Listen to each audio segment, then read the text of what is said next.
ڕۆژی پێنجشەمە کۆنگرێسی ئەمریکا پرۆژە یاسایەکیان ڕەت کردەوە کە بە مەبەستی سنووردارکردنی دەسەڵاتەکانی سەرۆک بوو بۆ شەڕ و ئەم پرۆژە یاسایە پێشتر لەلایەن سیناتەوە ڕەتکرابەوە و دوێنێژ لەلایەن ئەنجومەنی نوێنەرانەوە ڕەتکرایەوە. ئەگەر ئەم پرۆژە یاسایە ڕەت نەکرابایەتەوە دەکرا ڕێگری لە ئۆپراسیۆنی تووڕەیی ئەفسانەی دژ بە ئێران بکرێت، بەڵام وەکو سەرۆکی ئەنجومەنی نوێنەران مایک جۆنسن ڕایگەیاند کە باش بوو ڕەتکرایەوە چونکە ئەمە قمارێکی مەترسیدارە ئەگەر ڕێگری لێ بکرایە. ئازیزان بەپێی یاسای ئەمریکا دەسەڵاتی ڕاگەیاندنی شەڕ تەنها لە لای کۆنگرێسە، بەڵام وەکو کاربەدەستانی ئەمریکا دەڵێن ئەمریکا شەڕێکی ڕانەگەیاندووە.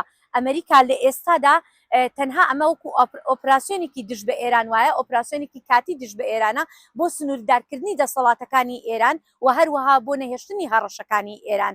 ئەمەش لە کاتێکدایە کە وەزیری دەرەوەی ئەمریکا مارکۆ روبیۆ ئاماژەی بۆ کردبوو کە ئەمریکا بە فەرمی کۆنگرێسی ئاگادار کردوێتەوە، حکوومەتی ئەمریکا بە فەرمی کۆنگرێسی ئاگادار کردبووە لە هەڕەشەکان و هەروەها لەم ئۆپراسیۆنە.